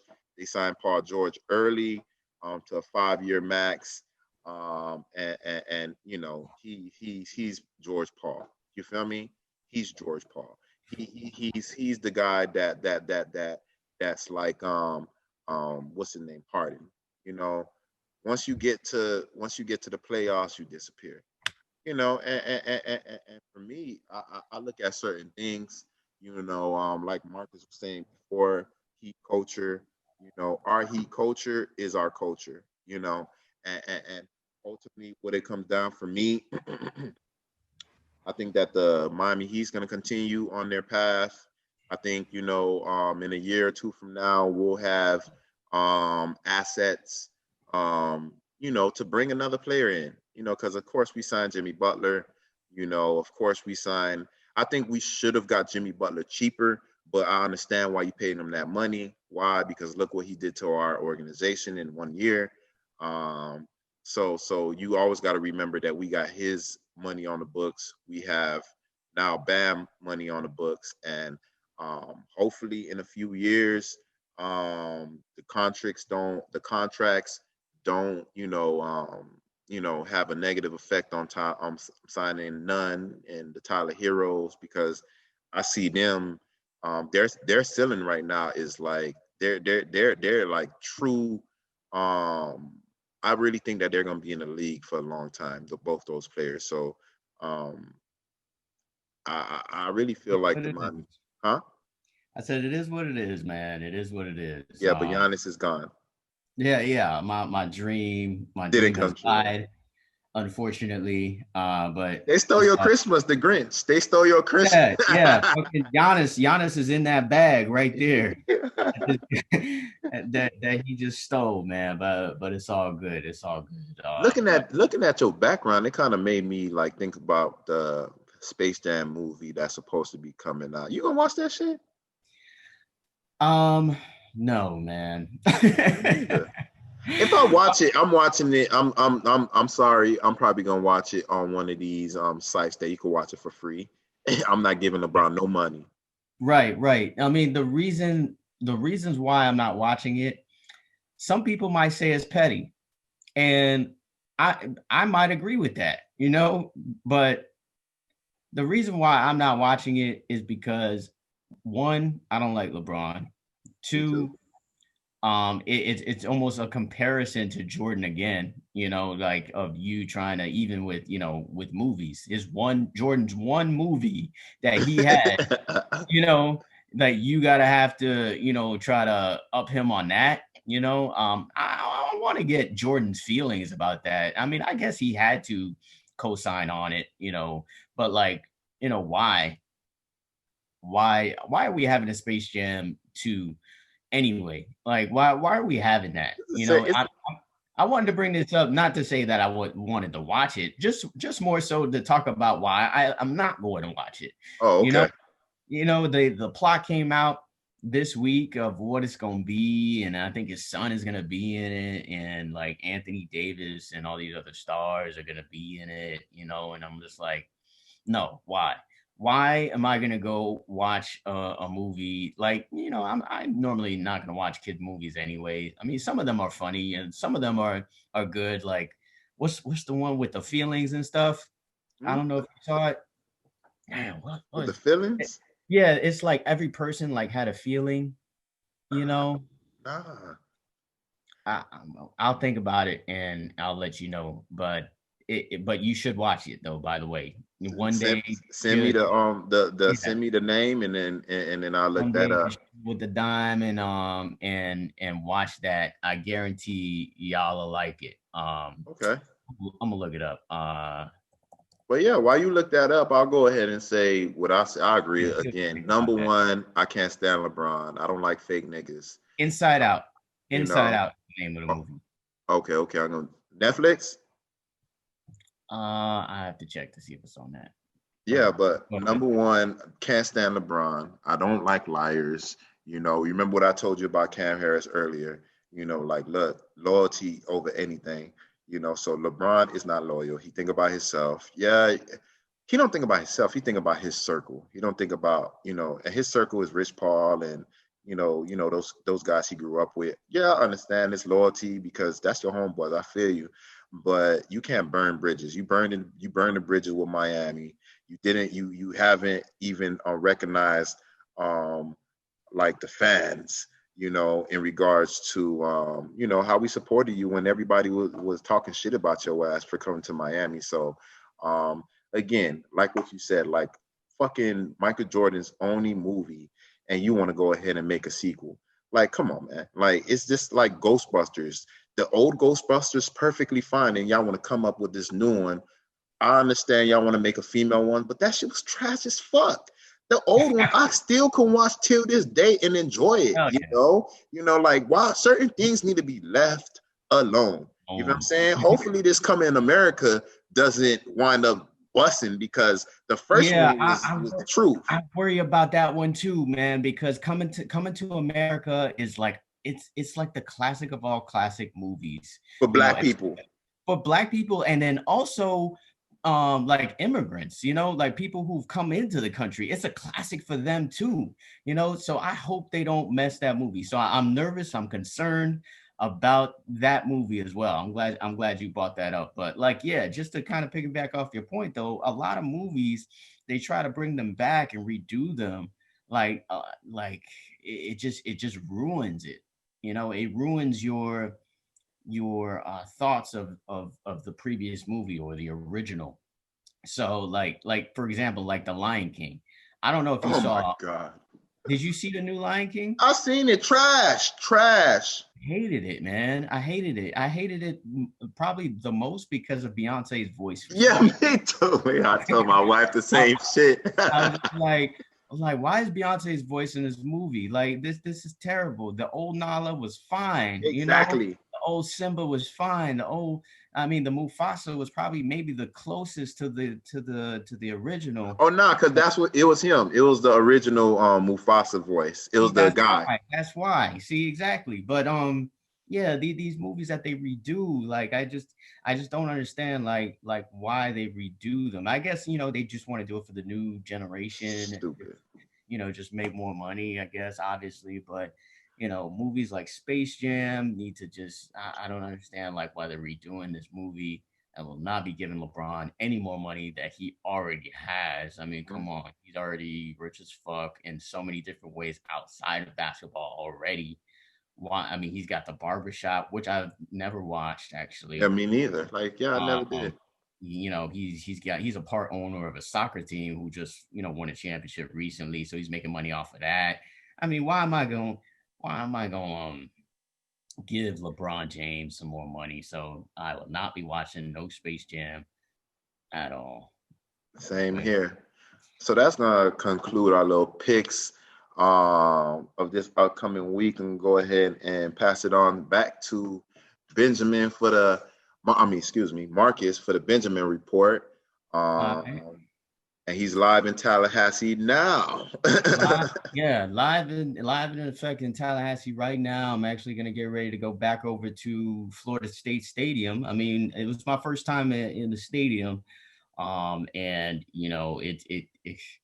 it weirdly reminded me of the old Orange Bowl because it's kind of like a older stadium. Like I'm used to being at Hard Rock, and Hard Rock is pretty much like a brand new type of stadium. Everything in there is like new. So it's interesting just kind of being there in enemy territory, so to speak. Mm-hmm. But yeah, the games have been for the most part kind of like how I suspected them to happen. Like every game happened how I was expecting it to happen. Chaminade, unfortunately, was the only team that did lose from South Florida. They were up 16-0. Yeah, I seen it. Yeah.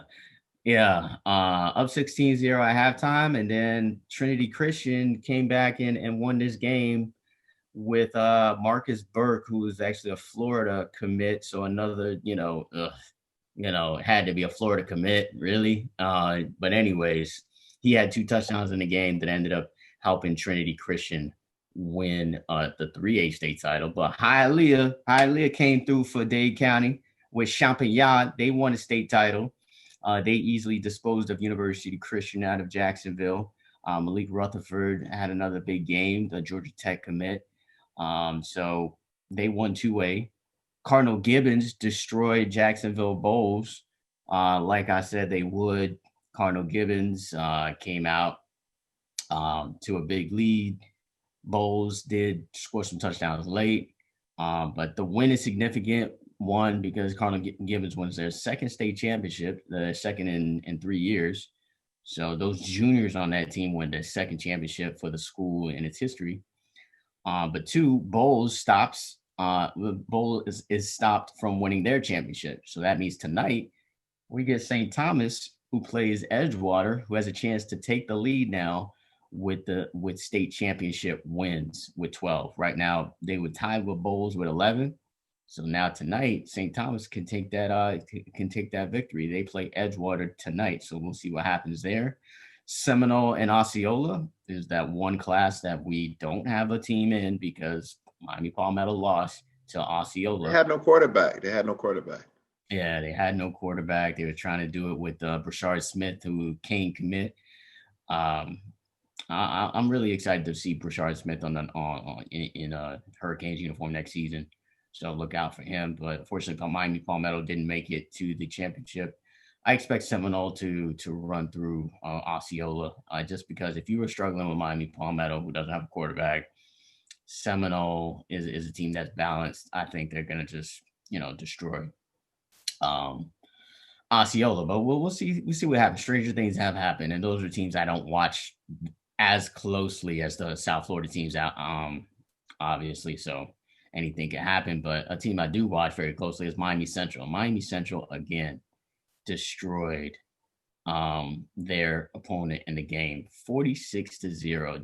This was not a contest at all. This was over. You can tell this game was over after they scored their third touchdown, and their kicker had a hamstring injury, but I heard he really had a COVID situation.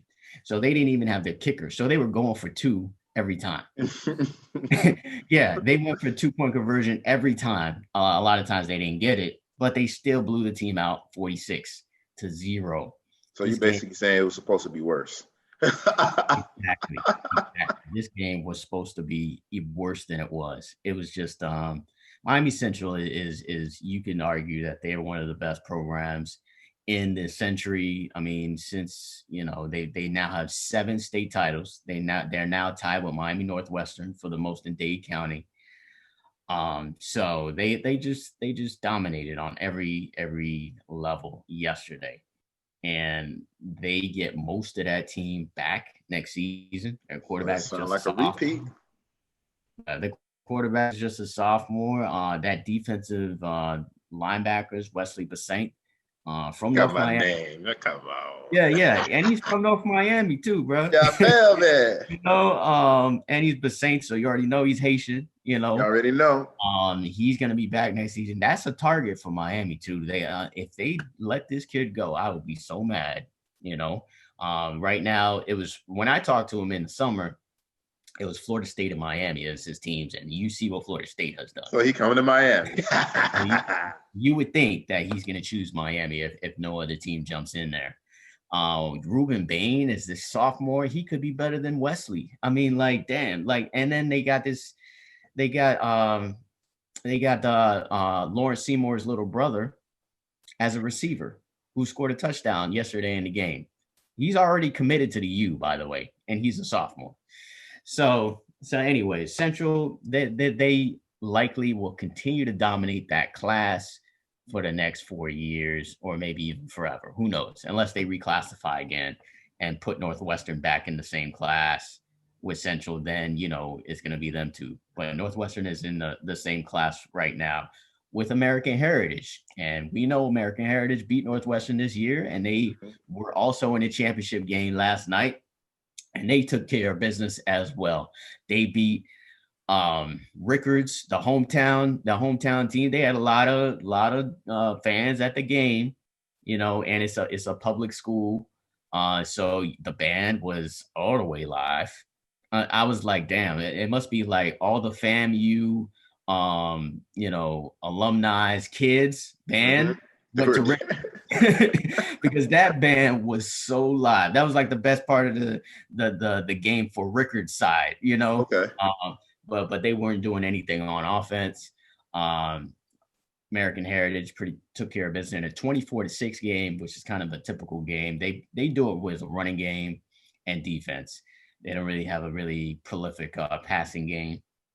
As of yet.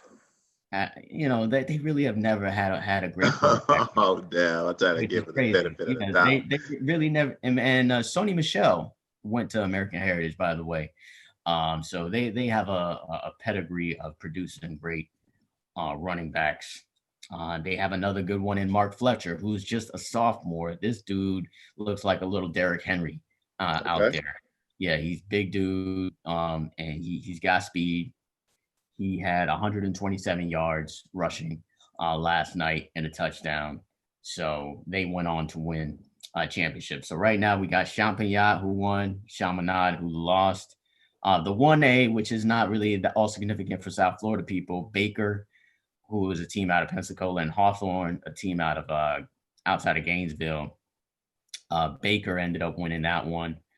A crazy thing about that game is they had a running back with half an arm, bro, in that game. So, and he was balling in that game. So if you want to see the pictures, it's on footballhotbed.com's Facebook page. We got tons of photos, by the way, and videos. You'll see those on YouTube. And I'm going to post as much as I can on my social media. But there's so much, you know. So Baker won 1A, Champagnat 2A, Chaminade lost to Trinity Christian in 3A, Cardinal Gibbons won 4A, American Heritage won 5A, Central dominated in 6A, and 7A and 8A are today. So we'll see what happens. And that is all she wrote for the Benjamin Report, because it's all about recruiting for the next month. So after this week, you know, I am pretty much going to be trying to get you all the information when it comes to recruiting for the next month. So we'll see what happens. Like I said, the Hurricanes still have a whole month left to add to this already top 10, top 9 class. So we'll see what happens. So that is it from the Benjamin Report. I'll try to stay warm, today, but I'll be back home on Sunday, and hopefully I'll come back home and the Dolphins win, and we'll talk about it on Wednesday. Definitely. So yeah, that concludes the show. We'll see you guys on Wednesday. Peace.